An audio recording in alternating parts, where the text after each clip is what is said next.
Okay, y'all. Let's get this thing going.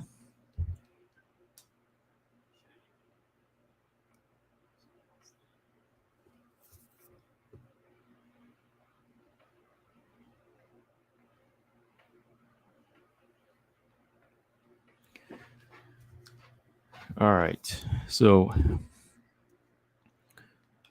me go ahead and jump on here. Get a little bit of WMA discussion in. Just a few things I want to talk about.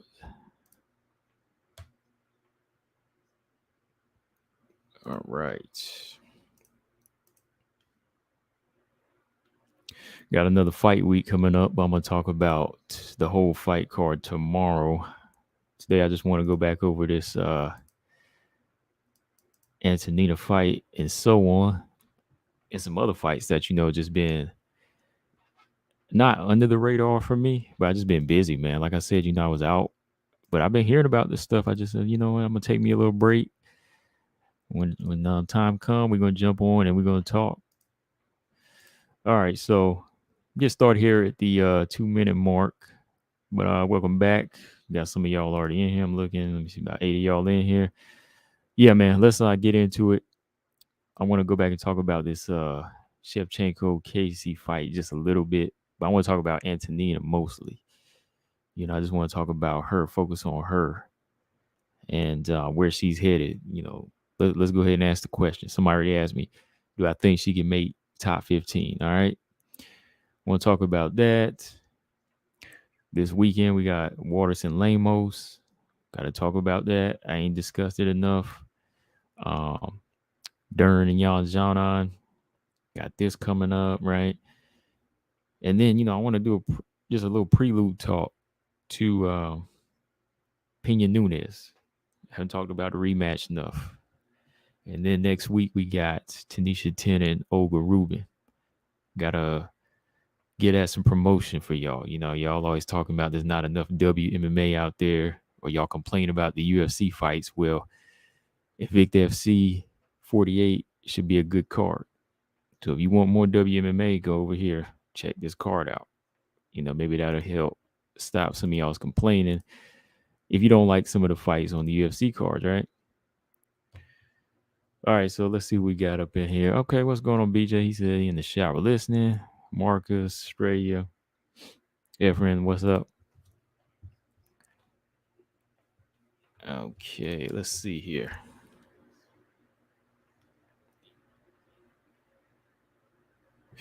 Okay. Thought someone was running kind of slow here. Yeah, so let's get into it, man. There was only one fight this past weekend. I know a lot of y'all were upset that Calvillo and Anzarov, or Nina Anzarov, whatever you want to call her, was off the card. I mean, it probably would have made for, just a fight that answers some questions. Where's Calvillo at, right? That would have been some answers, but fight was pushed back. Okay, fine. Mojo, what's going on, man? But I was actually kind of looking forward to Antonina and Casey more anyway. Like, they unranked, but I just wanted to see what Casey and Antonina had left in them, right? And after watching that fight, man, I still worry about Antonina, man. Like, this is a growing, tough division. And I can see, Antonina, she's just very, what's the word? What's the word for Antonina? She has technique. She's got skill. But she just doesn't level up, man. Like, she just doesn't level up enough in there. Like, she just doesn't get respect from her opponents. That's why I was surprised Courtney Casey didn't attack earlier the way she did in the third round. You know what I mean? Like, she went in there, gave Antonina more respect than I thought she would. So Antonina, being the fighter that she is, she's going to like that, right? She's going to love that. Like, oh, this person ain't going to bum rush me. All right, shoot, I'm going to just throw what I want, land these little strikes here and there, win me a comfortable fight, you know. But then as soon as Courtney Casey came on in the third round, it was like a different story. It was a totally different story. So it was like, this is what's going to happen to her in every fight where somebody is on kill mode. And that's pretty much the majority of, well, I say, yeah, compared to her and even Courtney Casey, it's the majority of the top 15. So somebody asked me, do I think Antonina can make top 15? I don't think so. Not at this pace, man. Like, she ain't going to make top 15 at this pace. She's not going to go in there and break any of these fighters with that type of striking. She's not going to break Will like that. I mean, yeah, BJ said all skill and no kill. Yeah, all skill, maybe a little will, but no kill in there. Like, too much respect shown. Just doesn't really have that physical strength that's going to hurt some of these fighters. Even like Melissa Gatto, she's long, got the long build, kind of lanky, but she still got some power behind her kicks. Like, she makes her presence known. And I think when she starts to put her game together, she can make it far. You look at Antonina, she's 37. Already has some rough losses. In some ways, unlike her sister, she has been exposed. Like, people say Valentina been exposed. I don't think so. Antonina's more so been exposed as a fighter that doesn't fare well on her back, doesn't have the best takedown defense, doesn't just have an all-around good game plan like, her sister. We even got to compare to her sister, but the fighters around her that are at the lower level, if you look at Jillian Robertson, like, she can still put together a good string of wins with her specialty. Her specialty can still take her far. I won't say far, but can still get her it can put her on a winning streak. Let me put it that way. JJ Aldridge, she just needs to tweak some things, and I think she could crack 15. Like, Miranda, I think she can crack 15 again when she starts to put some certain things together. But Antonina, her being older and just not really showing out, and hasn't really shown out since the Lipsky fight. I don't really see her making it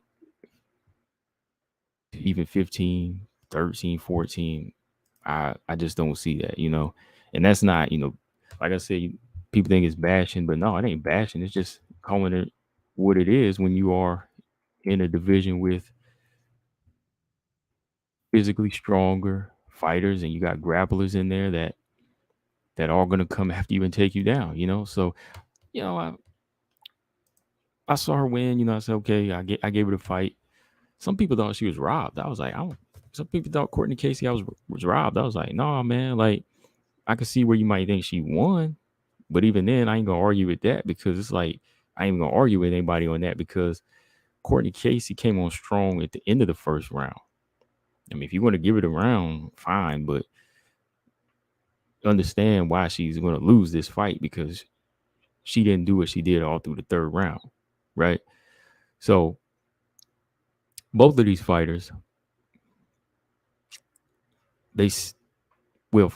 Courtney, she might be gone pretty soon. Like, this might be her last fight, but Antonina is still on that chopping block, because even though she got this victory, the next one she gets in there with might be another vicious killer. Might be another one of them tough fighters that is not going to show that respect and go in there and try to take her head off. I mean, Casey O'Neill, Andrea Lee, those fighters like that, they come in to kill. So it's all about getting that respect in there, right? So yeah, no top 15 anytime soon. Actually, I would like to see her Miranda fight. If Miranda gets by Shanna Young, Miranda had actually called that fight out like a year or so ago. Miranda Maverick and Antonina probably would be a good fight. For Miranda, just to see if she can step up to that level against this type of striker. you know. Um, Antonina, Montana, that's a good one. Let's see who can pull the trigger. Let's see who can get the respect. But yeah, all those fighters at the bottom right there, they none of them are really in like a position to take a 15 spot. I think that's why they used um Jessica I as a placeholder. Even though Jessica I retired, they're using her as like a little placeholder because I don't think anybody else is ready for that top 15 spot. Everybody that got it has got it now. Like that's it for now. Like Tracy Cortez, Aaron Blanchfield, they're 14, 15, right? So everybody else needs to show up and show out to get a 15 spot before they fully take out Jessica I. That's what I've been thinking about what they've been doing with that. Mark said whenever it's a close fight, it's a robbery, according to some MMA fans. Yeah, and I don't see that. You know what I mean? Like robbery, it takes. I already gave people the definition. I ain't gonna go over that anymore. But yeah, it takes a lot now to really look at what a robbery is. We had some straight up robberies, but this one, no way, no way. This ain't no robbery. This was just a fight where it's close, and like I always say, if you don't do enough, it's your own fault.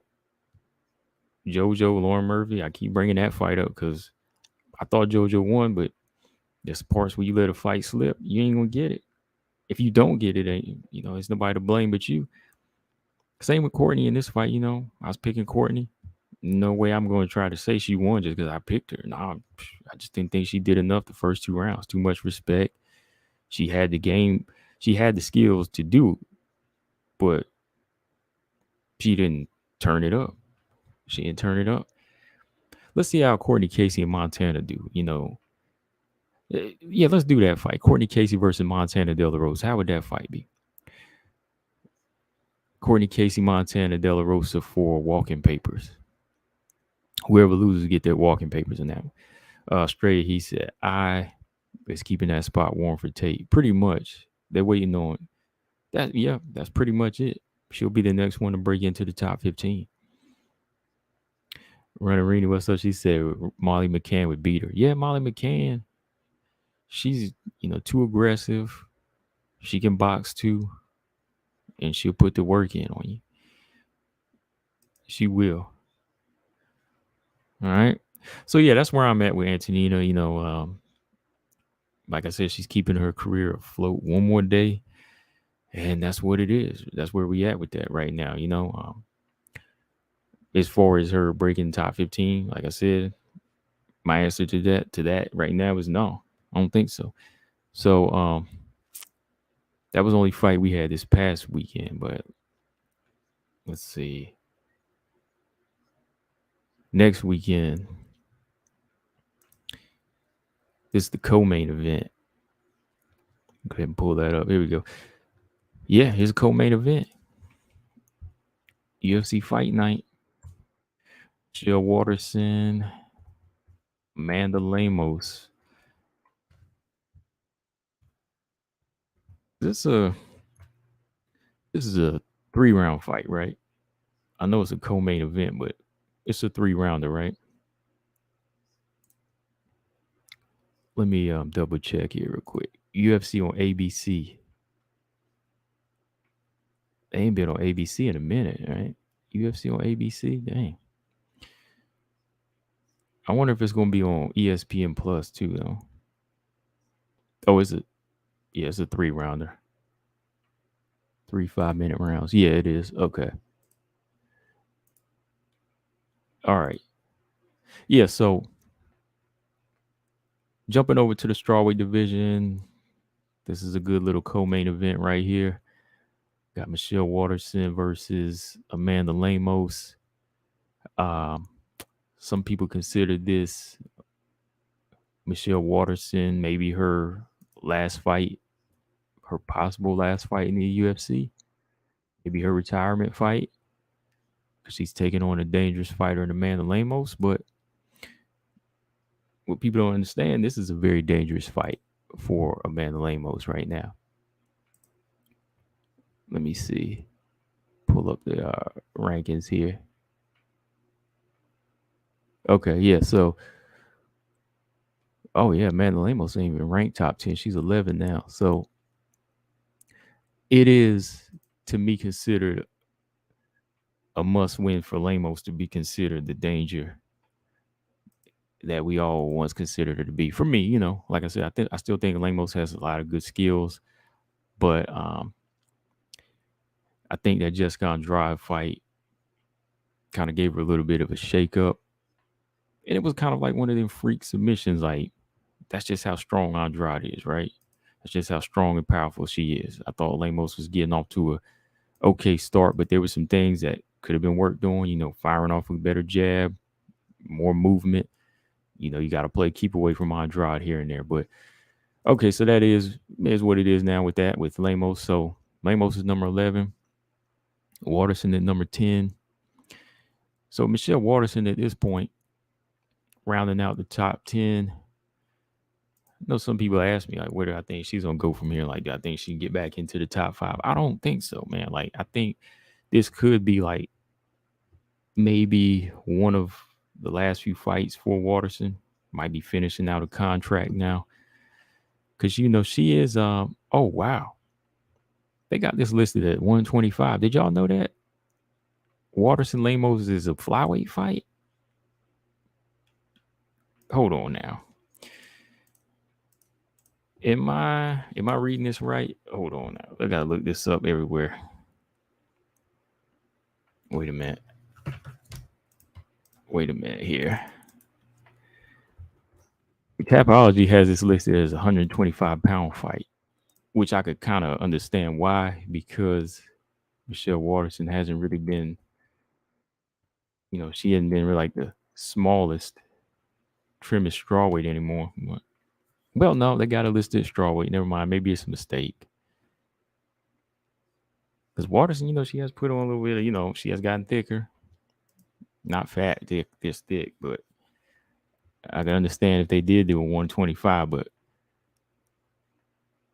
no, it's strawweight. Okay, it's strawweight. Okay, because UFC has it listed as strawweight, but this Tapology has 125.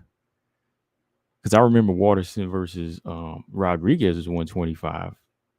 Because I know Waterson, yeah, she's getting thick, so it's getting harder for her to get down to 115. Well, let's look at the actual poster, though. Yeah, but with Waterson being 36, 18, and 9, yeah, I could definitely see it being like close to one of her last fights now, just because, cutting down to 115 is rough. 36, 37 years old, that's rough on you. She's faced a lot of wear and tear in the game now. She has a young daughter who wants to spend time with her, be a wife and a mom. So, this is that age where you will see a lot of fighters leave, like 35, 36, especially if they're not top 5 or if they don't hold a belt. So if she wanted to go, there'd be no issue with that. But with that being said, I'm wondering if she'll go in there and give it her all. Because Lemos is not a joke for some of these other fighters. Like the Angela Hill fight, that's one in its own, because Angela Hill is just that type of awkward fighter. Angela Hill's never been like one that was easy to finish, but then when you get in there, she can make a fight ugly, right? And then you got a fighter like Jessica Andrade. That's another one you kind of have to give her a pass for.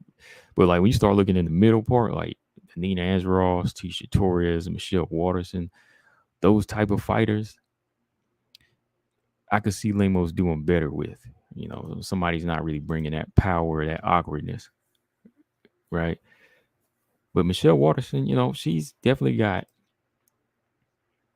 a skill set, I think, could throw Lemos off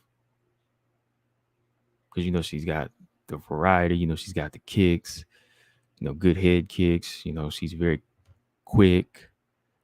All depends, like I said, how she, if she is at 115, like if she's having trouble making that weight, um, is she gonna be fresh in this fight?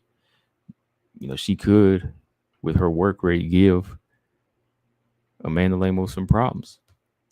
She fought her heart out against Wmma. Michelle Waterson did. You go back and look at that fight. Took a beating in that fight, but so did Wmma. I was surprised that Wmma had her foot broken that one. From throwing all them kicks. But Michelle Waterson, she fought her heart out. She definitely got a good heart when it comes to fighting. I think the power factor again is going to carry over in this one. Lemos, her leg kicks are going to be a big problem here for Michelle Waterson. But Waterson, she has a sneaky ground game, undergraded ground game.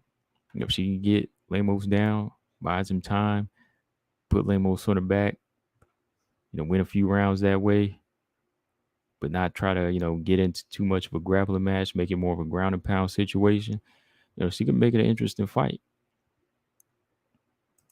Because, I think Lemos is at a point now where she's got to go back to the drawing board as far as add more to the arsenal. Can't really be just like a pick 'em shooter, just a one shot at a time. She's got to start breaking fighters down with a jab, stalking more, letting her hands go more to make her power more of a presence in her fights. Whereas Andrade does. Andrade, she'll just go after you. That's why she's always dangerous. But, Lemos, sometimes when she's kind of kicking back, that gives fighters a chance to kind of outwork her. Let's take a look here. I'm going to look at the age difference here. Oh, ain't much of an age difference. Waterson just been around longer than UFC, but yeah, there's like a 1 year age difference. Let's see. Hold on.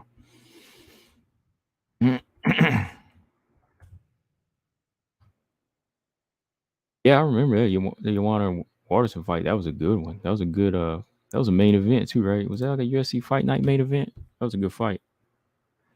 Yeah, Marcus, I can see Michelle fighting at 125 because she can't get down to 15. Yeah, like if she doesn't make it down in the meantime, like they might change it to that. Bipolar, so he got Waterson by decision. Kareem said Lemos fixing to win. Yeah, I think people underestimate Waterson because they're looking at the power in Lemos. But like I said, I'm not underestimating her. Not going into this fight. I ain't gonna make that mistake. Like Waterson, I'm gonna look here at her resume here. She gave Marina Rodriguez a pretty good fight. Body kicks. Her body kicks were effective. Her ground game, her work in the half guard is impressive. How many times has she had been finished only by Rose Namajunas? She's, that's like I said, she got heart.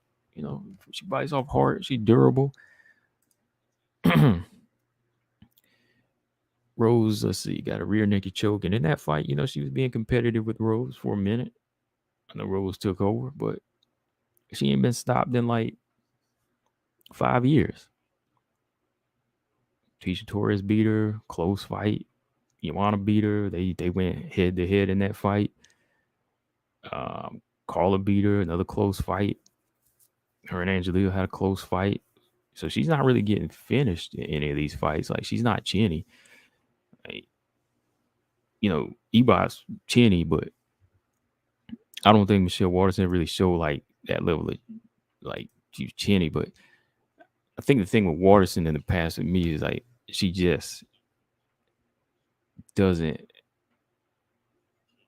level up either. Like she doesn't really like have that fire in her either. Sometimes when she gets down to the wire, she's not like a big finisher either. She's got a lot of decisions. When was the last time she got a finish? Let's see. Paige Van Zandt. She haven't had a finish in 6 years. So that tells you what type of finisher she is. But she'll stay in a fight though. She'll has a high work rate. She will work you. and she will mix her ground game up. She will mix her game up. So yeah, everybody gonna finish Paige though. If you don't finish Paige, then that says something about some of these fighters, right? So yeah, she's finished Paige. Got finished by Rose in her last fight. So yeah, ever since then she's just been decision after decision. Kind of tells you something about her footwork, her defense. She knows how to avoid big shots. She can take a big shot here and there, but she'll bounce back and catch you with head kicks. She's athletic.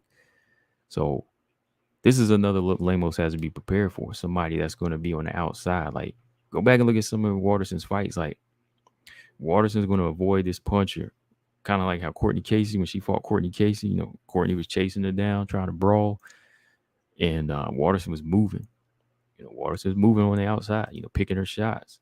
So she could be that fighter in this one, using lateral movement in and out.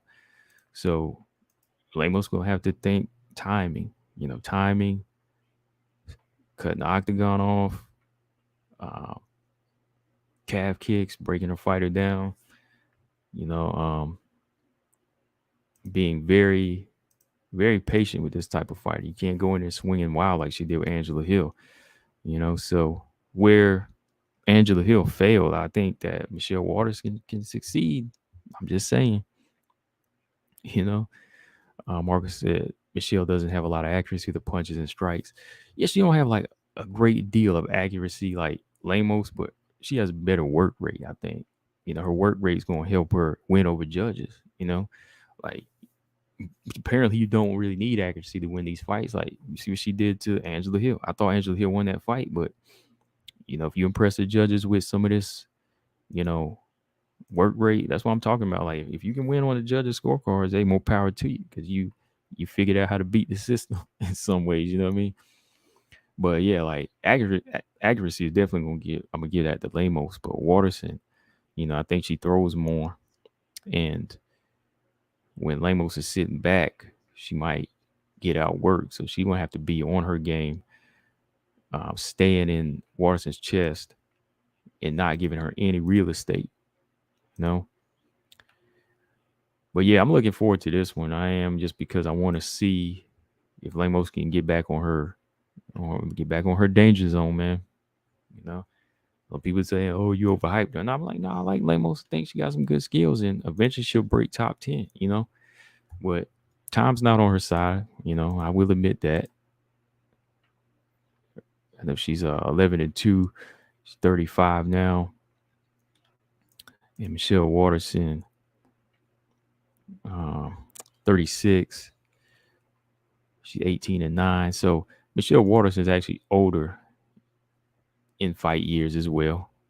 She's older in fight years as well. So that might play in. More wear and tear. She's been at a higher level than Lemos. Wear and tear, but also a veteran. So it's going to come down to her skills versus some somewhat new blood in Lemos. So I'm looking forward to this one, though. That's number 10 and number 11. Lemos going to have to make a big statement if she want to get back into that top 10 spot, though. So early look who y'all got before we jump to this next topic. Because I'm going to give you my official pick maybe Friday. Because I'm going to wait like that. I'm going to make y'all wait. Yeah, make sure y'all hit that like. Got like 13, 12. Yeah, 12, 13 people hit that like button. And let's see what else we got. Or jump to this next one. Who y'all got?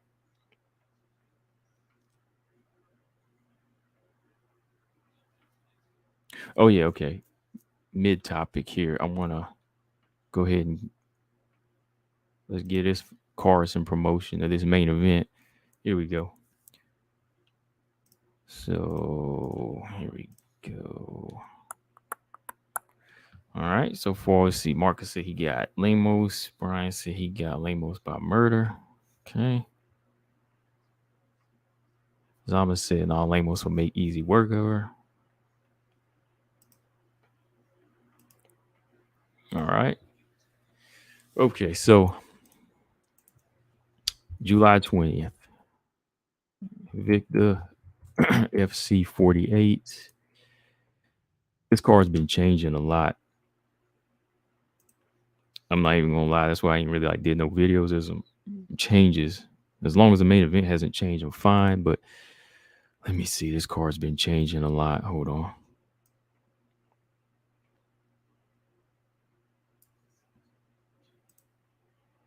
Another fight card update. Okay. Invicta FC 48.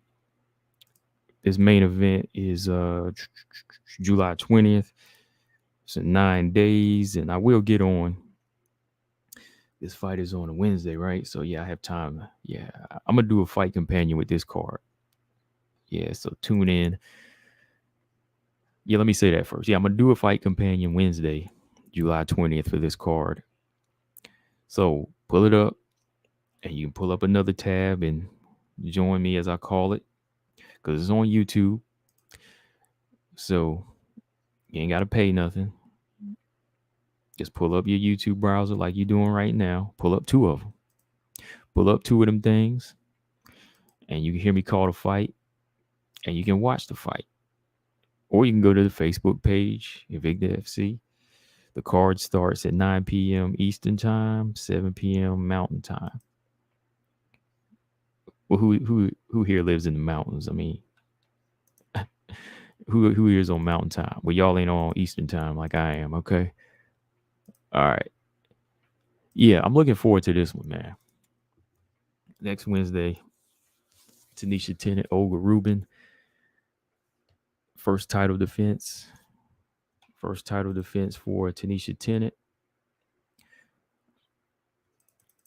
And y'all know I already talked about Tanisha over here. I've been saying that this is a fighter that needs to be signed. Well, this fight here can be a booster for her. Even if she doesn't get signed right away, this here can be a booster for her, man. You know, Tanisha got to go in there and make a statement, you know, because so many people throw it at me. Maybe she's not getting signed because she's not finishing everybody, right? Well, to me, all right, I can see that point. But when you look at the people they have signed, that's all I have to say. Like, when you have to look at the people they have signed, tell me, you know, build that argument up for me. Like, Tanisha versus some of the fighters they have signed, even on short notice. Explain that to me. Like, why do they get signed first? Some of them are finishing, you know, some of them are finishers, but not all of them are. I mean, I think she's showing a higher skill set than some of these fighters. But the ones they do sign wind up getting cut right away.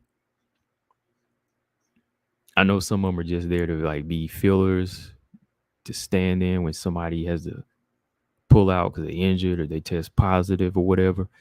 But, you know, I think signing somebody that has the skill and the experience, you know, that's a better investment versus, you know, signing these little fighters here and there. Maybe not. Maybe on the business side, they think, okay, we can sign them for this 1-2 fights and get them out because we just need them to fill in for now. But I just think that with Tanisha signed to the UFC, you would have a better investment there, a better addition to the bantamweight division, you know. But yeah, like some of the fighters they do sign, it's like, okay, you know, they're finishing some fighters, but they're not even that high level fighters. They're not even that high level. So why? You know, then they wind up, like I say, having to cut them. But to me, I think she has to go in this fight and make a statement. You know, me as a person who watches a fighter for skill and not like, okay, what did Donovan say? She has a lack of charisma and promotion. Yeah, I don't personally watch fighters just for that.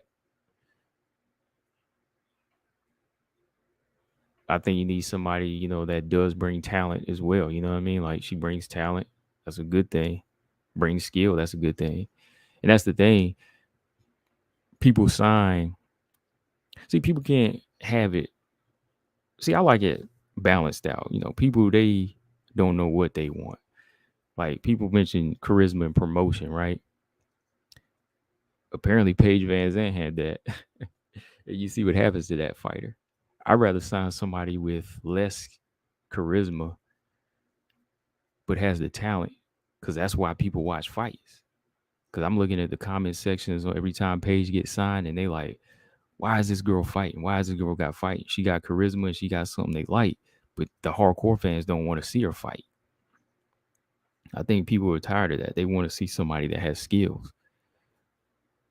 I keep looking at Paige Van Zandt got another fight coming up BKFC.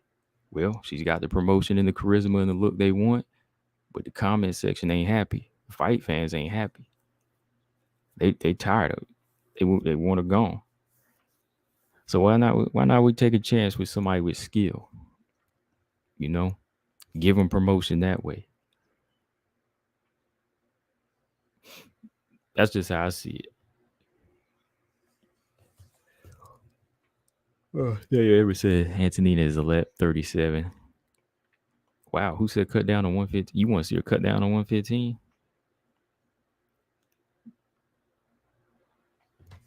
Wow, who said they want to see her cut down on 115? She probably, we trying to kill her cutting down on 115. You crazy. She'll need to cut down on 115. But yeah, anyways, Tanisha Tennant, man, yeah, straight. Yeah, she got to go in here and make a big statement. She fighting a tough fighter here. She's fighting somebody with experience. So let me pull up over Rubin. Over Rubin, y'all know she was a former featherweight for Bellator. And she had to get cut because of the issues at the time, with the whole C19 issue, the traveling between here and Europe. So they had to cut a lot of fighters. I remember Mandy Bohm was a fighter they cut too. They cut a few other fighters, so they had to go. Let's see. Yeah, Olga Rubin. Yeah, she was doing pretty decent in Bellator, but it wasn't really like her resume. She had like three? Yeah, she was 3 wins in. She lost back to back to Julia Budd and Sinead Kavanaugh by finishes. But it was just that situation with COVID at the time. So she was out for 2 years. She bounced back with a fight at the end of 2021. So now she's back. She's going to be fighting in 135. Let me see what her last fight was at, though. Because she'll be coming in there kind of big. It's another big test for her. Okay, yeah, she fought at 135 her last fight. Okay, so she can make bantamweight. So yeah, she's a tough fighter though. I think she's a very tough, gritty fighter.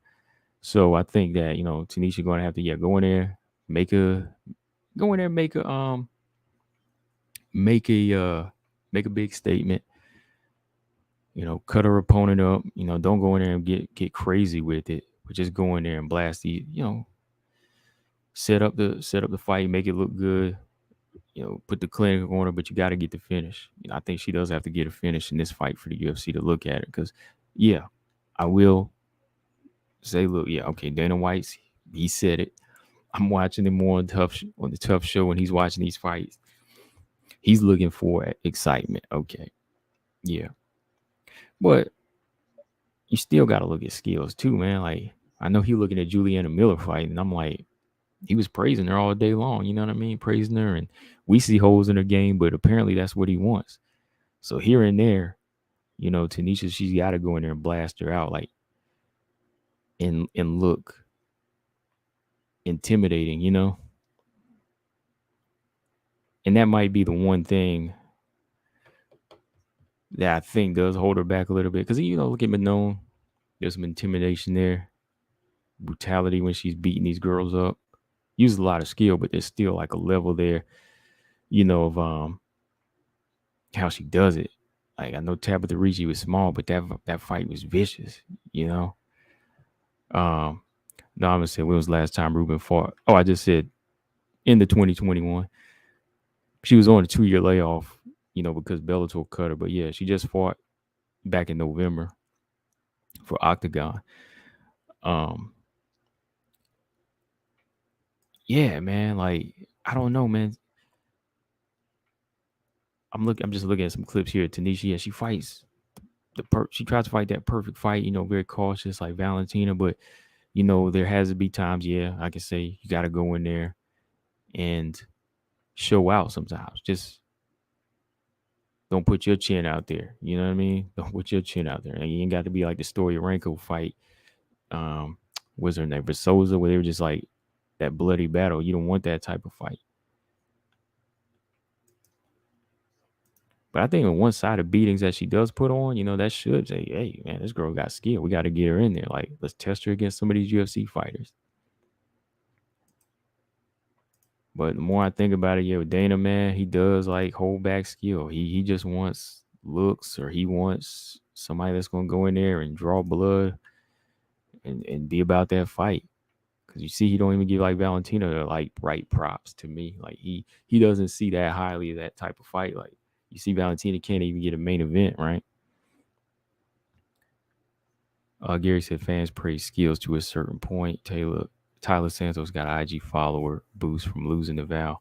Oh yeah, yeah, yeah, yeah. They definitely praise. The casual male fan of MMA will praise looks and so on before they do skills. So I don't get it. Mhm. But yeah, because I'm gonna talk about this fight a little bit more this week. I just wanted to let y'all know that this Invicta card is on a Tuesday, because it was on Thursday, I think, but they changed it, and there's been some updates here. That's why I say y'all got to tune into these cards. You got some up and comers on here, some fighters I've been looking at that I definitely think get into the UFC. Hold on, this website's running slow.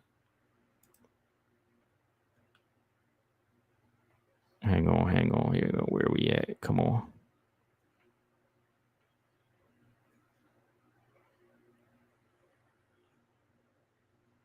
Daniel Edwards said Antonina's a more flashy striker than Valentina.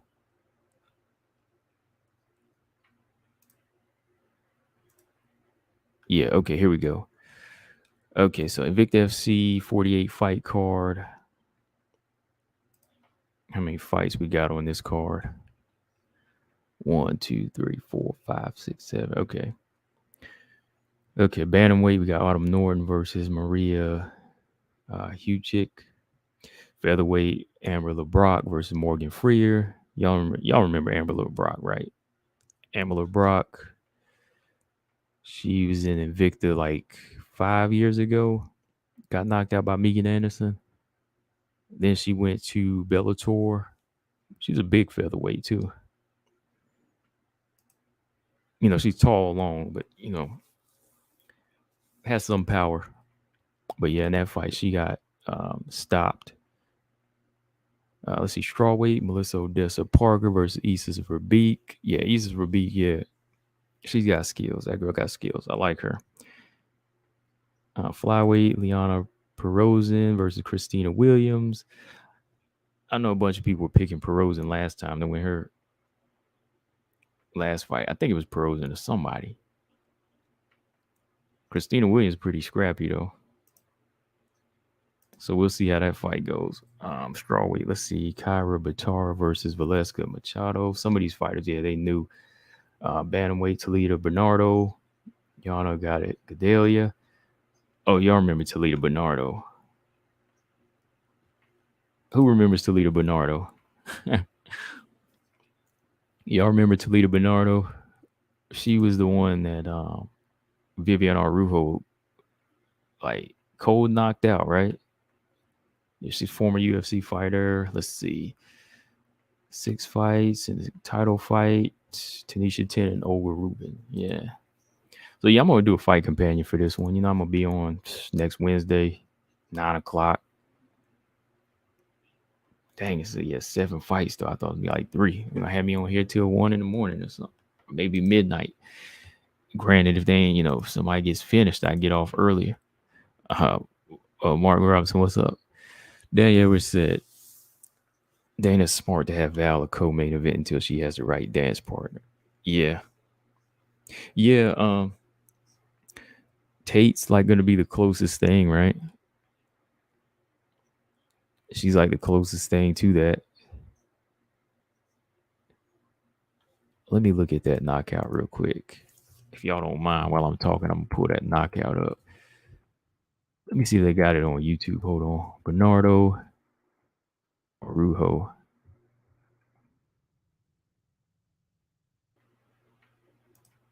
Where is it? UFC. Oh man, there it is. Hold on, yo. Okay, so Bernardo. Okay. Arujo landed an overhand right. Just softened her up. Landed some good right lefts. Oh, one solid right hand, and she was out. Boom, right on the cheekbone. And she was done. She was taking bombs in that fight, man. She was taking mad bombs in that one. That was crazy. It was going to happen. That was coming. Oh, man. Gary said, unpopular opinion. Val versus Manon would be a boring split decision. Boring split decision. Unpopular opinion. Yeah, so they're very unpopular. I don't think their styles make for a boring fight. I think it takes like a Nunes and Shevchenko, as you can see. Those two type of styles make for a boring fight. Yeah. So yeah, Tanisha Tennant got to go in there and make a statement to get signed. Got to defend this belt at least one or two times, and I think she got to get it finished too. Just by Dana standards, to get signed, you need that, and I'm not talking about a doggone, what do you call it, Contender Series contract, not that crap. I'm talking about the actual UFC contract. But yeah, let's jump to this next one here.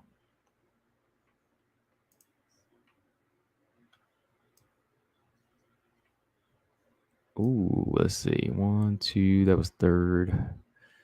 Was the third thing I talked about? Oh, okay, here we go. Yeah, y'all, I got to talk about this. I haven't really talked about it too much. Here we go. October 1st, right? Uh-oh.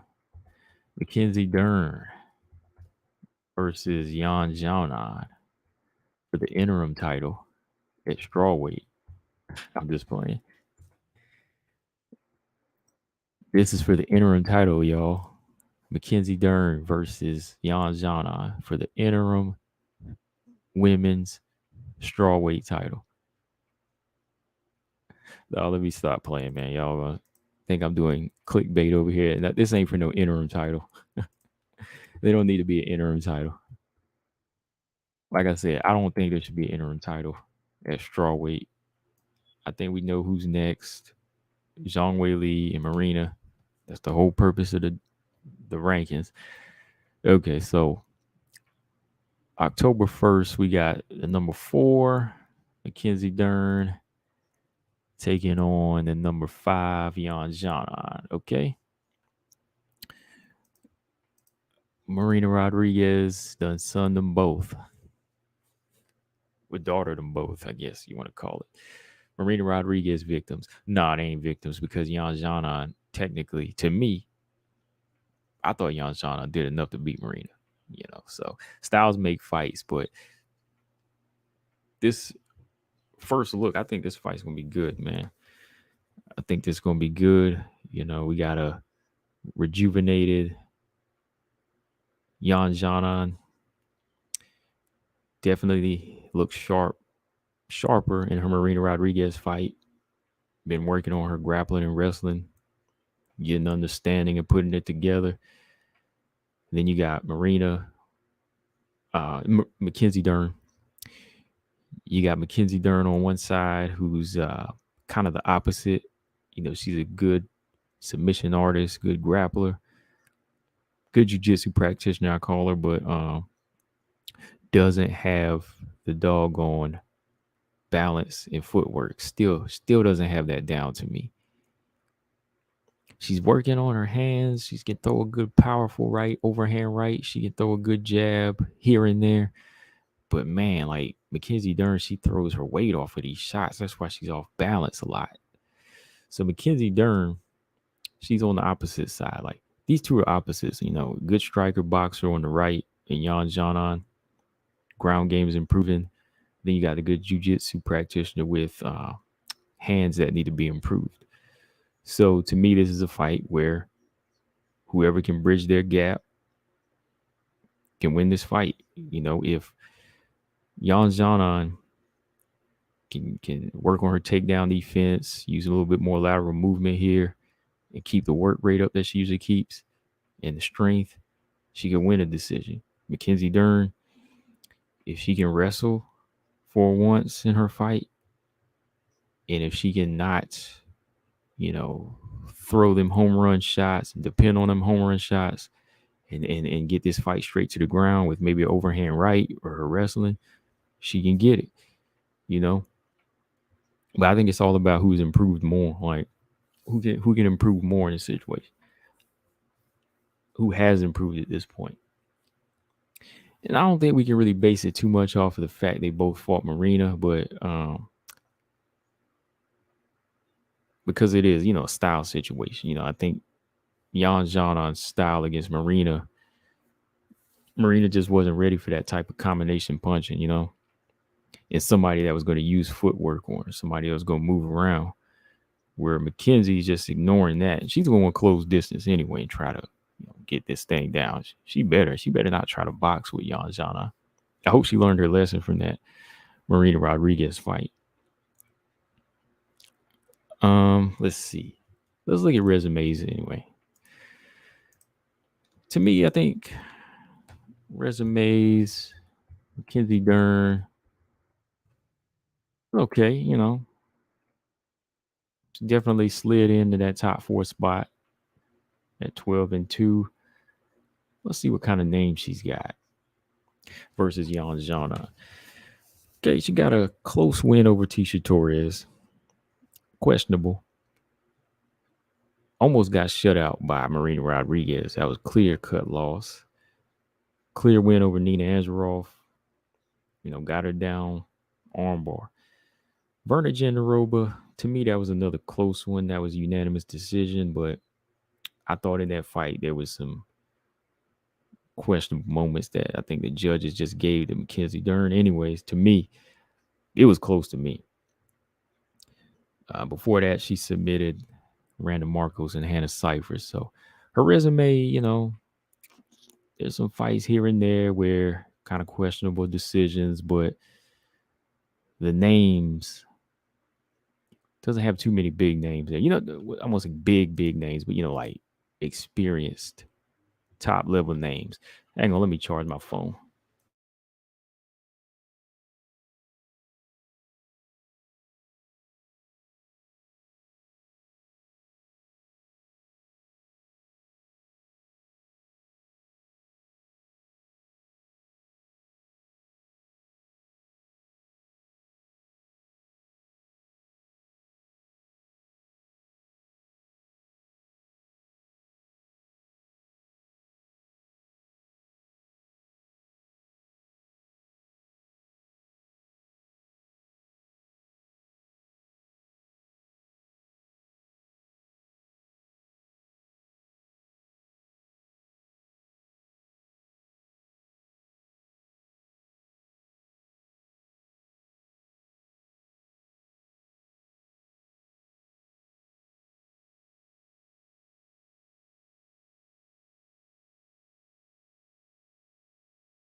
Okay, back. Sorry about that. Back in the building. Just gonna get this charger right because I was looking at some resumes here. Okay, yeah. So what was I saying? Okay, yeah. Mackenzie Dern. I think she's got some okay names, but still not a lot of the veterans in there. Like she didn't even fight Carl on the way up, or I even got in on Claudia. Uh, never fought them fighters like Angela Hill. No Michelle Waterson. So she did what she was supposed to do against those girls like Cyphers and Random Marcos. She did fight Ebos. No, I won't forget that. We saw what happened there. Let's see, Jan Janan. Let me pull up her name here. Because I know off top I can say, she did beat uh, Claudia Gadelia. And yeah, this junk running slow today. Trying to pull some stuff up. Can't pull it up. Let me see. Yeah, Jan Janan busted up Carolina Kovacevic. She beat Angela Hill, Vivian Pereira. And she was going on a nice little win streak too, So she was beating a lot of fighters that, style wise, she could handle with her stand up.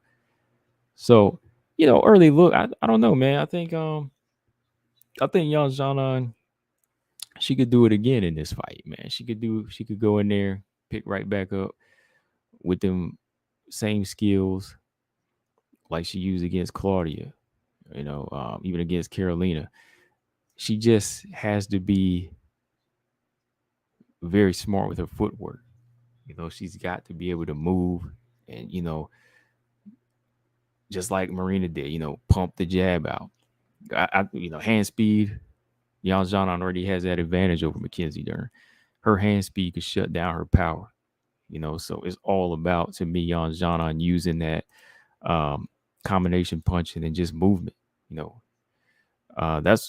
That's what Tisha Torres to me could have done. Get in the pocket, land some shots, get in, get out. But I think since Yan Janan's a little bit longer, you know, definitely, longer, taller than Tisha, she can have more success there. Get in, get out, just step around. Don't even like take this fight down to the ground. There's really no point. There's really no point for that for Yan Janan. For Mackenzie Dern, though, she really needs to work on her balance to me. Like the way she wants to strike and punch with some of these ladies in there, she just running, the way she stops sometimes. Like I'm looking at Mackenzie Dern's footwork, the way she like stop in like mid movement, her feet will come together and it kind of knocks her off, kind of takes her off balance. So she's got to really work on that, like footwork, getting that boxing down. I think that's one of her problems, still her weakness. Like throwing overhand right and throwing her power shots when she's stationary is one thing, but just being able to hit and move, that's still something that she needs to grow at, But it's just be a good fight though. This one should be a good one. Whoever wins this fight, it's definitely not a title eliminator to me, because there's still some more that needs to be done there, for both of them. Yan Jana just, let me see, when was her last victory now?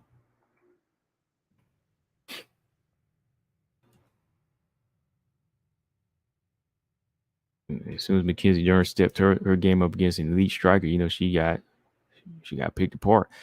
Um, Dang, yeah, Claudia was her last win too. Like Yan Jana, I know, we feel like she beat Marina, but on paper she lost 2 in a row. Dang, to Carla and Marina. So both of them, to me, are not ready for a title shot. I'm not gonna put either one of these ladies out there for a title shot yet. Not yet. I think. Well, I feel Marina and Rose match up. I think that. Hmm. think the winner of Mackenzie Dern and Jan Janan should fight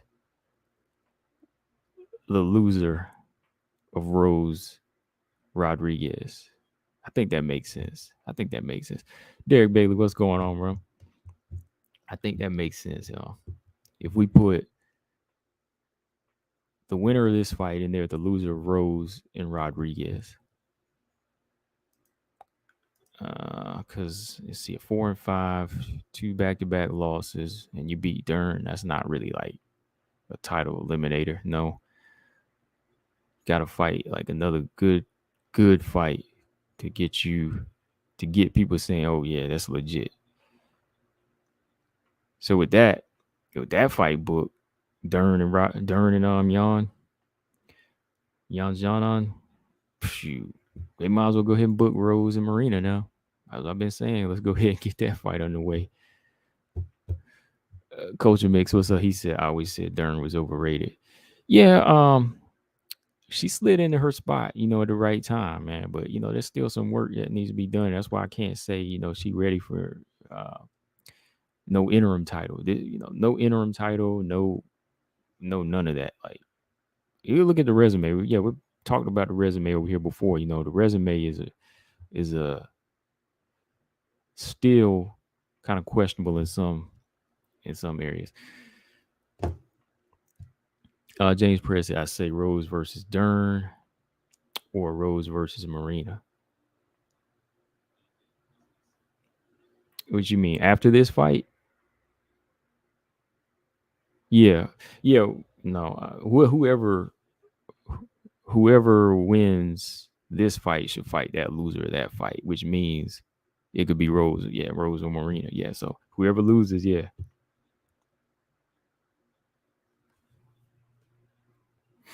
Yeah, Dern is booked. You just figured that out, James. Come on, man. What we've been talking about here? You see the picture? I said October 1st, man. October 1st, Dern and Jan Jana is booked. There ain't gonna be no Dern Rose because this fight is booked. So the loser, that's why I said Marina and Rose should fight.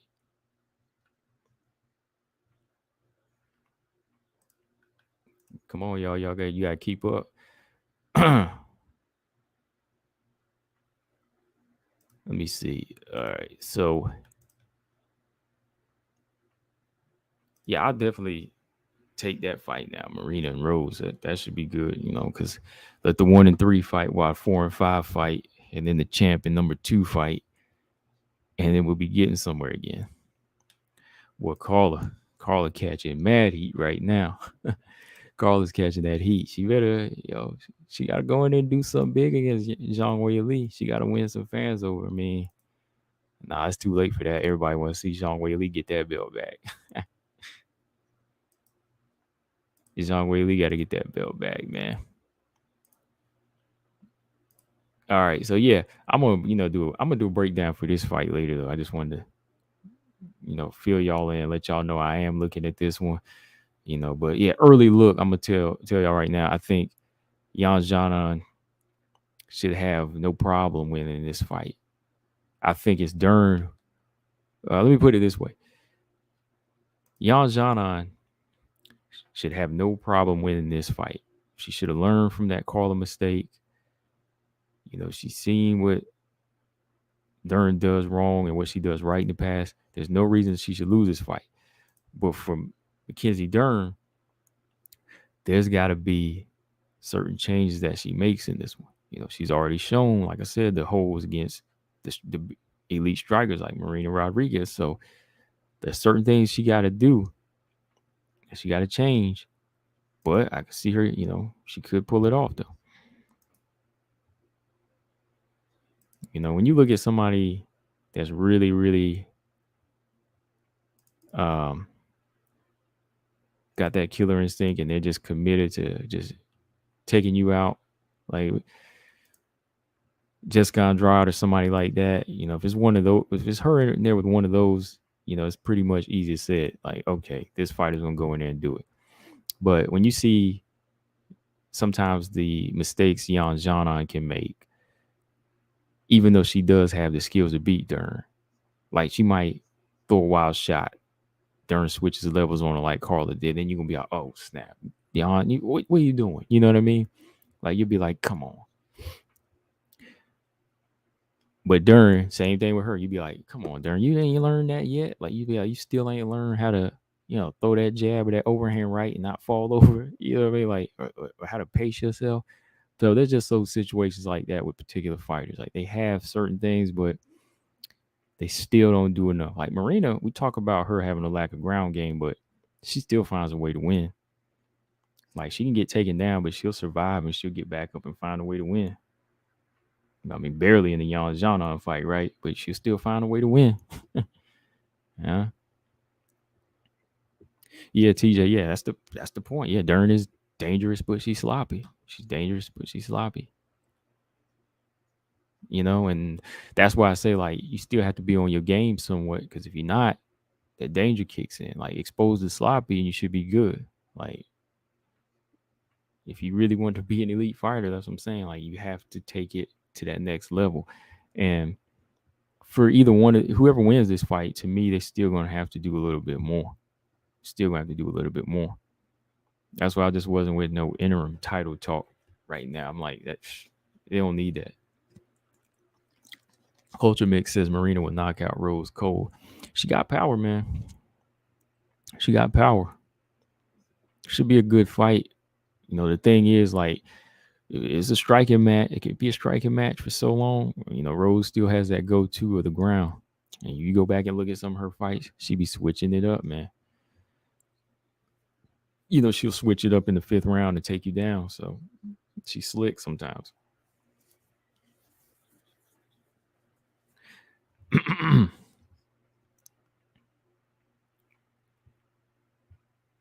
Oh, Zaman said 0 mistakes from Yan Zhanan for 5 rounds. He said, no, I got Dern. Yeah, that's the thing, man. That's what I was talking about. Like, she got the skills, but sometimes they jump off the clock. When they get off the clock, that's all it takes for Dern to capitalize. It's sloppy, but when she sees the opening, she'll take it. So we'll see, though, October 1st. Of course, we're going to talk more about it. Hopefully, we can keep our fingers crossed that fight still happens. And then Marina Rose gets made. Because I want to see Marina get that title shot, man. All right, so that was all the way in October. Let me see. Last thing I want to talk about. I know some people thought I didn't really talk about this fight enough. A few more weeks, we got the main event. And I'm not doing no technical breakdown now. I just want to do a little intro over here because I haven't discussed it with y'all enough. Nunes, Pena Nunes 2 is July 30th. It is the main event pay-per-view. And yeah, I'm going to buy it. I mean, some people always got to say stuff like, oh, I ain't going to buy that, And then they complain about WMMA not doing that good. I mean, this is a good main event. This is a good rematch to a very good fight. First fight was good. It was a classic now. Biggest upset. But this is worth buying. This is worth buying. Let me check out the whole card here. Yeah, because I was looking at it the other day. Yeah, we got Magomed versus Anthony Smith, Derek Lewis versus Pavlovich, Marino France 2, and Pena Nunes. So yeah, it's a bad card. It's not a bad card. Ain't too many other women fights on there, but yeah. Pena Nunes, let me see. Straya said you got to factor in judging, and Dana loves Dern, so Jan probably needs a finish. Yeah. Or she needs a Rodriguez type of win. She needs that Rodriguez type of win, or yeah, she needs to go in there and knock Dern out. Dern is hard to knock out. So I'm not really betting on her knocking her out. Like I can see Dern getting the submission, or I can see Yan Zhanan getting the decision. That's about it.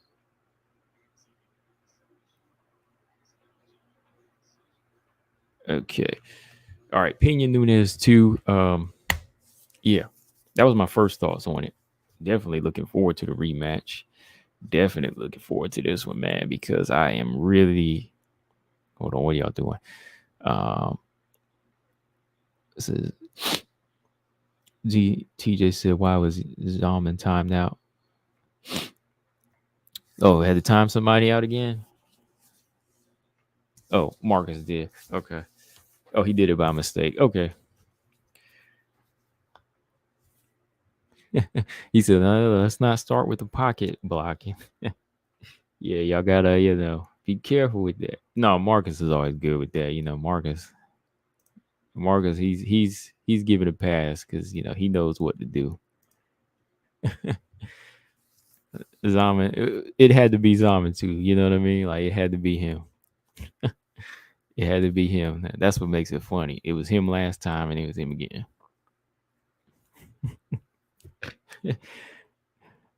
Maybe it's a sign, Zaman. Oh man. Okay. So back to it. Pena Nunes 2. I like it. I'm buying the fight. I'm buying the card. Gotta support the women, right? It's a good main event to a very classic fight now. As we lead up to it, I am gonna go back and do it round by round with this one. Cause I just want to go back and look at how Pena broke it down. I want to go back and look closely at the submission because some people said the submission wasn't fully locked in. Like, what do y'all think about that in the first fight? Like, some people say that Pena wasn't fully up under the neck. Regardless, I mean, she was on the jaw, right? Because there was some interviews where he said she was on the jaw, and like the leverage she had on her could have broke the jaw. So Nunes tapped. So, like, what did y'all think? Like, was it a man that just mentally quitting, or was it like a secure choke? Was it that bad? Like on the jaw, or was it really under the neck? I mean, we gotta go back and look at that in the fight, right? But some things were said. She was shown about Nunes in this fight. Not necessarily just what we saw in the cage, but leading up to it as well. Like Nunes' preparation, where her mind was,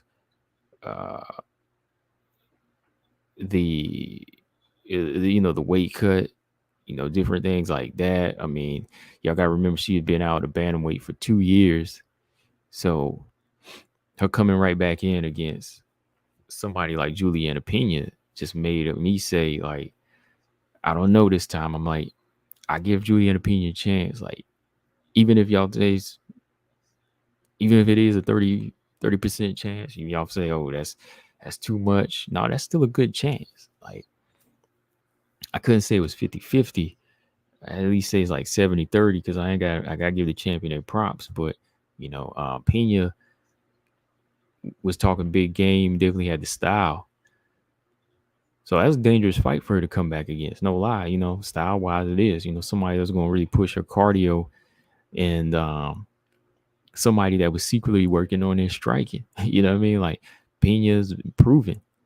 Like you go back and look at the GDR fight, she's been improving her jab, her left hook.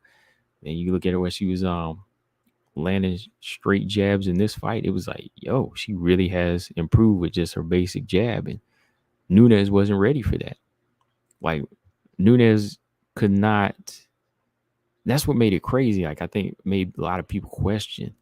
Like now everybody trying to question. Like I know how good Nunes is, but I won't say that. I'm gonna just say like maybe the heart in certain situations because she really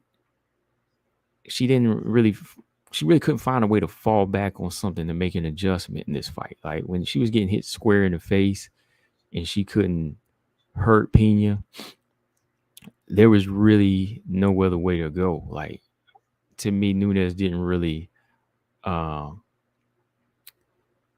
switch gears. She wanted to end Pena, and I think the way she was fighting, the way I look back at it, I didn't mention this before, but Nunes it's kind of like Nunes was mad at herself that she couldn't knock out Pena. Like I know a lot of people don't understand what I mean, but like when she was firing bombs on Pena and Pena was still there and she taking shots, it was like she was getting mad at herself. Like I can't knock her out like I usually knock these girls out, right?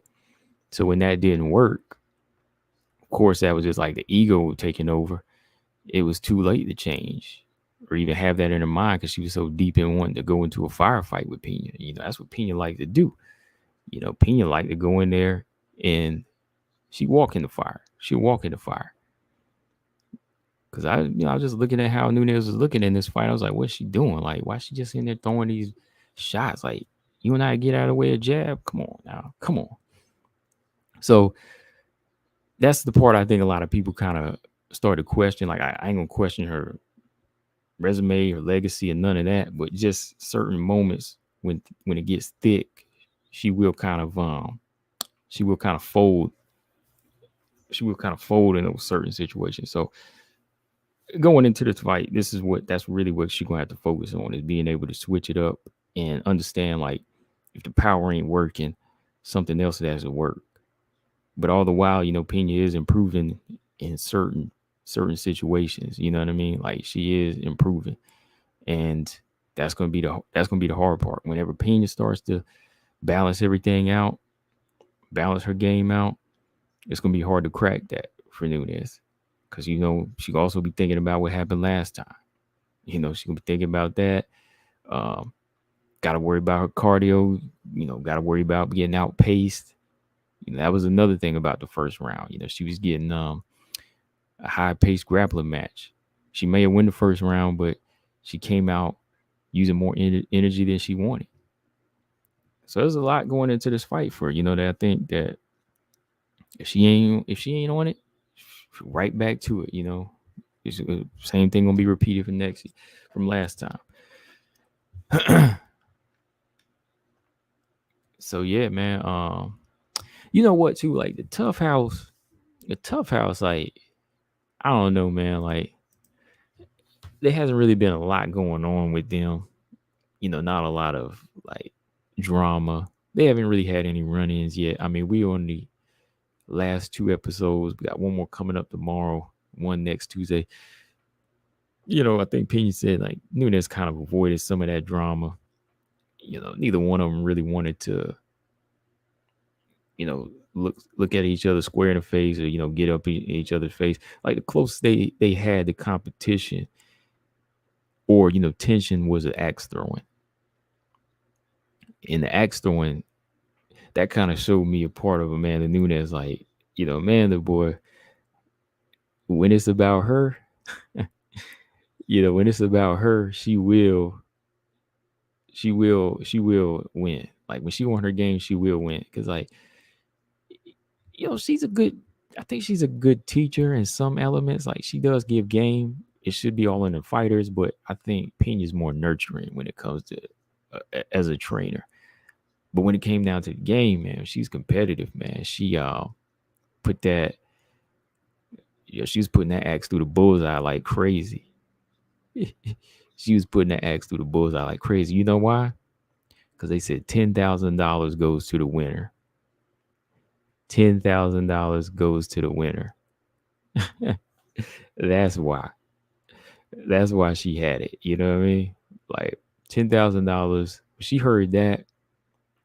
I know the team got like what, $1,500 each or something like that. But she heard $15,000 was going in her pocket. She turned it up. Coach Mick said Pena sucks as a coach. Explain why. I mean, I need some. That's a pretty bold statement. You got to break it down to me why she sucks as a coach. I mean, she's got the most wins there, right? Most of her team was there. She knew who to bring in as a replacement. I mean, talk to me. How was she a bad coach? I mean, you got to have facts over here when you, bring some with it. Bring some with it more than just a sucks as a coach. Because when you bring a bold statement like that over here, you're going to have to back it up the same way I back up what I say. That's why I'm saying. I mean, I don't know if you're trolling or what, but I mean, you say it in caps a lot. So I'm going to put it on blast because, I mean, you're saying it. So you got to back it up. You got to back it up. Pena sucks as a coach. I'm just trying to understand that. Like, got the most wins there, right? She knows how to talk to her team and really pull out and nurture them and help them get better as a fighter.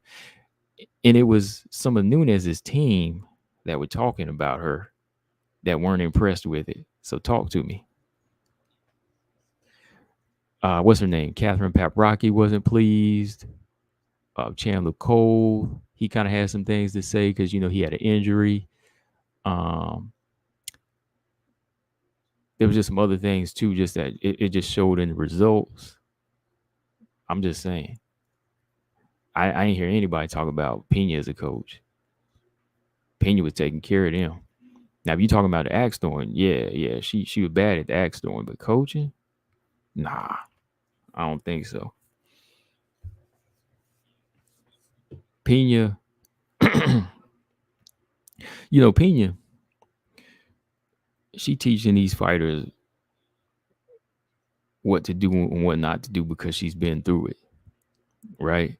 She's been there before. She's been there, whether it's good or bad, the mistakes. So she knows what to tell them and how to kind of guide them too. She just has that personality, and it might just be with Nunes because that's just not in her character. Also, the English is part of a barrier. English is a barrier.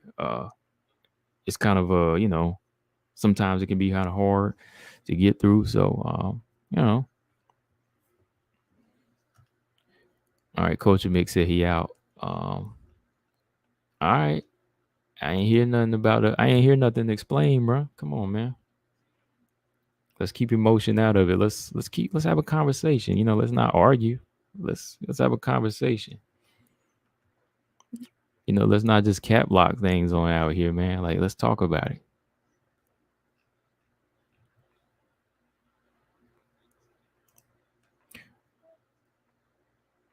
Pena is the better coach, the better fighter.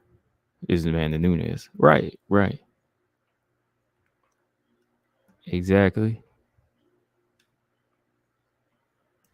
Yeah, Coach Mix. Coach Mix said the fight was a dive, y'all. Just like every fight, right? But yet we still watch them. And we still tune in over here and talk about them, right? Just like some of the Tyson fights back in the day, just like the Marciano fights back in the day, right? Nobody like to talk about that though, about like the Marciano fights and stuff. So nobody ever bring that stuff up, which I used to talk about all the time. But now they talk about this fight being a dive. Well, I know what the dives are, and you know, I ain't even go into that. I already talked to some fighters about what are dives and when they really are. So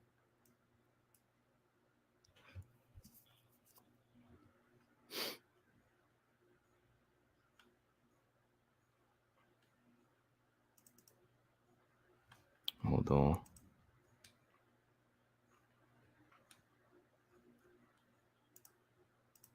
And the rematch will be a dive too, right?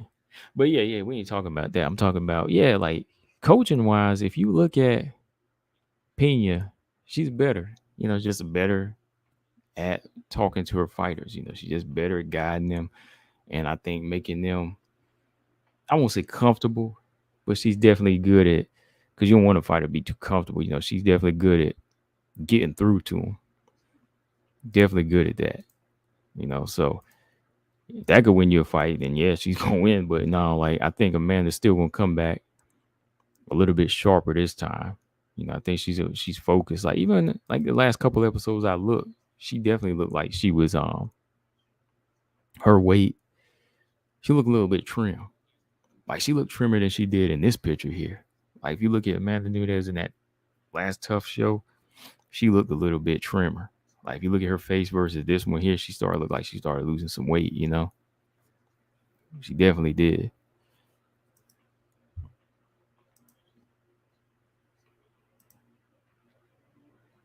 There we go. I'm trying to see if I can find that little clip of it. No, I don't see nothing of that. Hold on. So yeah, this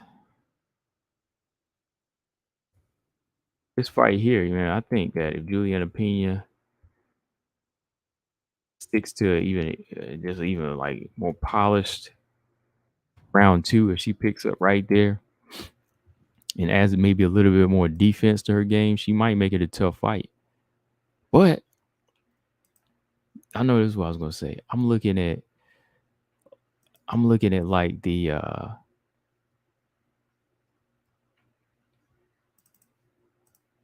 hold on, you said that's an old picture of Amanda. Right. It's an old picture, but what I'm saying is if you look at her face in this fight picture versus like she does in the house already, she's on weight. Check out the tough house. Like look at her in the recent episode. You see how she's closer to her weight.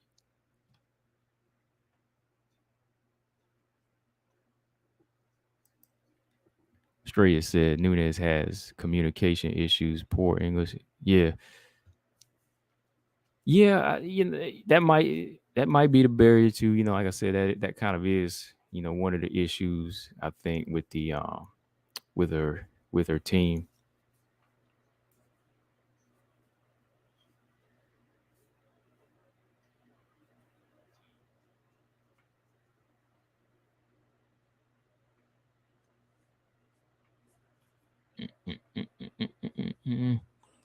Yeah, regardless of this picture, then forget the picture. Look at her face now on her show.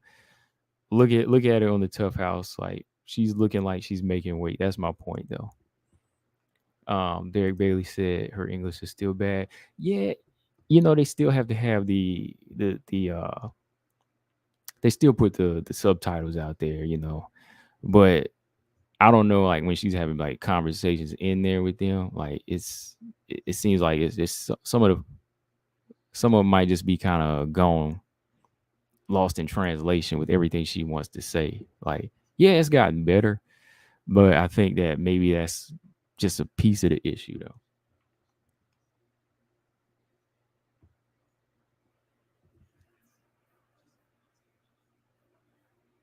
Yeah, Robot Chicken. Yeah, I think if her English was better, yeah, she could communicate a little bit better. Like what she says though, like some of the things that she does tell her fighters, like I can understand. I'm like, okay, yeah, I get it. But I guess that part of that translation sometimes, some things just get lost in there. She's kind of quick with certain things, and I think sometimes she expects those fighters to go ahead and have the ability to know what she means, and then it kind of she's like, okay, you should already know it. Whereas I think um with what's the name, Rick Little and Juliana Pena, they tend to all come together a little bit more. They kind of, they're kind of. It's not just her too. She does have a good team in there.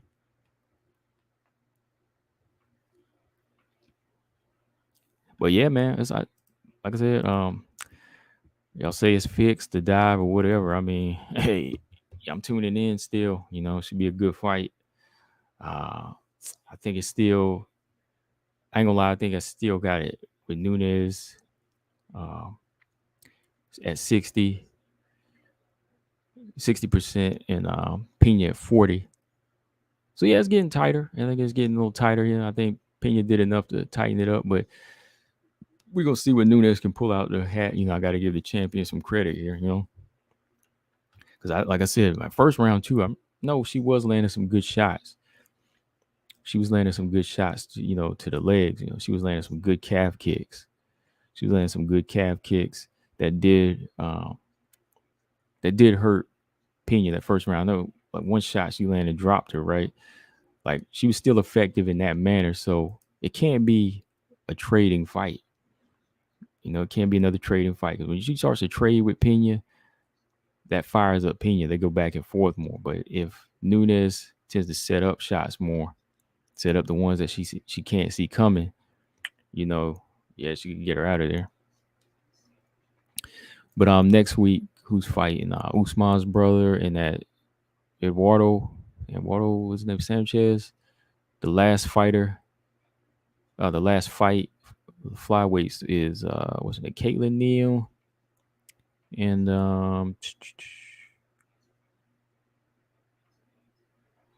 what is her name? Juliana Miller. Yeah, Juliana Miller for the semifinals.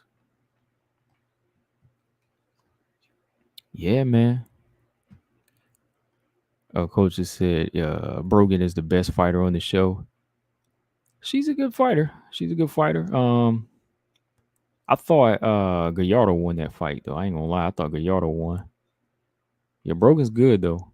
Yeah, Brogan. I thought highly of Brogan. I knew it would come down to like Brogan. Of course, Gallardo. She was kind of just she's a late replacement, but I thought Gallardo actually won that fight. Um, yeah, Brogan's good though. Don't get me wrong. I know Brogan's good, but um, she gets hit a lot too. She got dropped in that first round. Um, I already seen Aaron Blanchfield beat her before, so we'll see how that goes. I mean, as far as breaking into the UFC, like yeah, yeah, she good, but you gonna have to work. She gonna have to work because she's what? Let me see how old she is too now.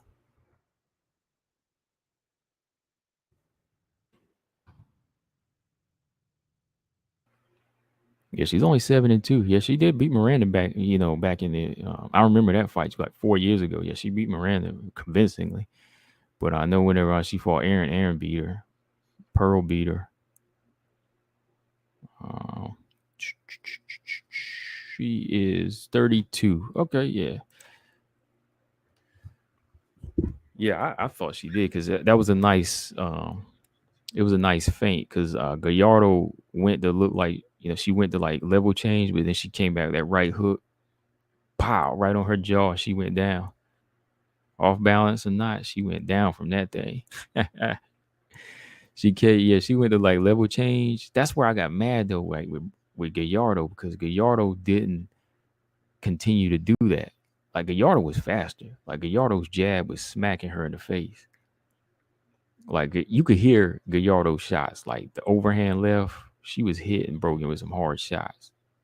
Like the right, that there was southpaw versus southpaw with that right jab. It was landing clean. Dana, he thought Brogan won all 3 rounds. I don't know what fight he was watching.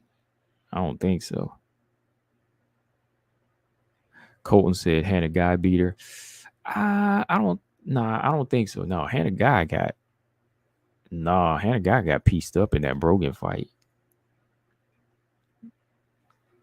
Shoot, yeah. I don't think Hannah Guy won that fight.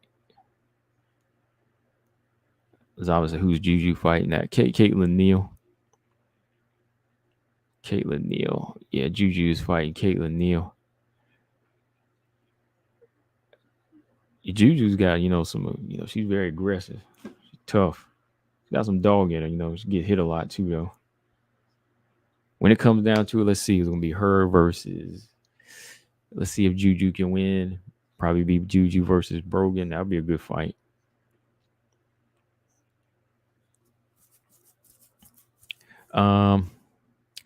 Robot Chicken said any Pena versus Ducote predictions. I'm gonna go with Ducote.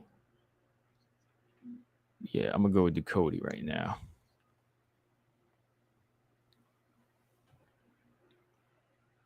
Next week we'll see if Tate is the next victim of Pena. Mark said so. In Waterson's last 4 fights, 3 of them have been strong strikers.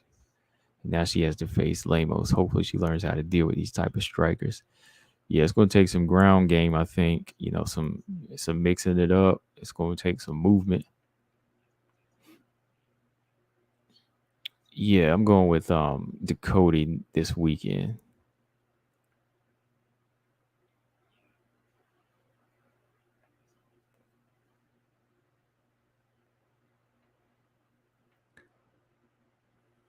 What do you think about JJ's Mount Rushmore? Rousey, Nunes, and Rousey, Nunes, and Valentina. I didn't even know she said that. Rousey, Nunes. Yeah. I don't think I can disagree with that as far as like the pioneers in there. We're talking the UFC, right? And yeah, Cyborg, yeah, she's definitely been one that's, dominant 4 division or 4 organization world champion, right?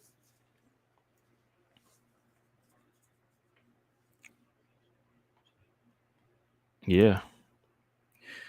But yeah, yo, I'm about to get up out of here. Let's see. I'll be back on tomorrow. We can talk about the card as a whole. Yeah, I just wanted to run through some of these fights early, like Pena Nunes, because I ain't talked about it as much. Dern and Jan. So before we go, Stray said Gallardo might be better at 115. Yeah, Gallardo is. I think she's kind of small. I mean, she made one. She came in at 124, right? Yeah, Gallardo would be better. Yeah, put Gallardo at 115. I think she'd be good. She'd be better there. Yep. All right. So go ahead and hit that like button on your way out. And if you haven't subscribed, make sure you subscribe. Let's see. You still got the road to 1,000 going on. I think we like 59, 58 short. You know, have a little live celebration hit when you hit that 1,000. But yeah, I'm about to roll, y'all. Come on back tomorrow about 7:30, and we'll talk. Combo Breaker 99. I'm out. Subscribe. Peace.